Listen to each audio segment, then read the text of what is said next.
In this video, I'm going to show you how you can add a jump to section button on Wix. Now, you can create a jump to section button, which will jump to the bottom of the page, to the top of the page, or you can get a button here which jumps to a specific section, like the contact or subscription form. So I'm going to show you how you can do all of that in this quick video. So you want to first go to add elements once you're on the Wix website editor, and then you need to go to buttons.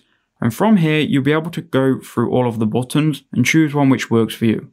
Now, I like this upwards or downwards pointing arrow because you can make this go to the top or the bottom of the page, but you can also drag on this, which will obviously take people to the contact us form. So I'm going to drag this on, and I'm also going to drag on another button and just show you how you can do both of these, which I'm going to send to the bottom of the page. So drag these wherever you want. I'm also going to click on this button because I don't want it going to the top of the page. I want it going to the bottom. So I'm going to turn this around. So now this button can go to the kind of like contact page, and this button can go to the bottom of the page. So first let's link this button here.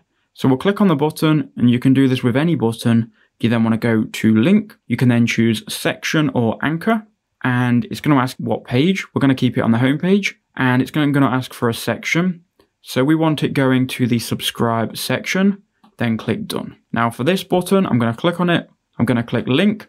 And then for this button, if we want it to go to the bottom of the page, we can click top/bottom of page, then click bottom and done. Now I'm going to go ahead and publish this and we'll see if it's working.